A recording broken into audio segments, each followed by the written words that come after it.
నేను ఫస్ట్ ఇప్పుడు తిరువాతన్నం చేయాలనుకుంటున్నానండి. ఫస్ట్గా రైస్ నానబెట్టుకోవాలి ఒక 10 నిమిషాల ముందు. తిరువాతన్నంలోకి ఏమేమి కావాలో చూపిస్తానండి. పచ్చిమిర్చి, అయిన తర్వాత బఠానీలు, పచ్చి బఠానీలు అండి ఇవి. అయిన తర్వాత ఆనియన్స్, తర్వాత ఆలుగడ్డ, అయిన తర్వాత క్యారెట్. ఫస్ట్కే ఆయిల్, జీలకర్ర, ఆవాలు వేసుకున్నామండి. ఇప్పుడే ఆనియన్స్ వేస్తున్నాను. అయిన తర్వాత పచ్చి బఠానీస్, అయిన తర్వాత పచ్చిమిర్చి వేసినానండి కలుపుకుంటాను. తర్వాత ఆలుగడ్డ వేసుకున్నానండి కట్ చేసినవి. అలాగే కరివేపాకండి. మొత్తం కాయగూరలు వేసిన తర్వాత ఇలా కలుపుకోవాలండి.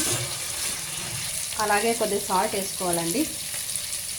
కలుపుకోవాలండి. ఇలా కాయగూరలు ఫ్రై అయిన తర్వాత ఇలా రైస్ వేసుకోవాలండి. స్వారండి రైస్ అన్న బియ్యం ఇట్లా వేసుకొని కలుపుకోవాలండి. ఒక గ్లాస్ రైస్ తీసుకున్నానండి.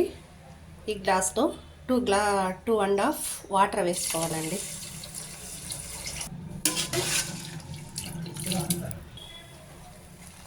ఇలాగ అయిందండి రైస్. ఇలా చేసుకొని తినండి, చాలా టేస్ట్ ఉంటుంది. సూపర్గా ఉంటుందండి రైస్ ఇలా చేసుకొని తింటే.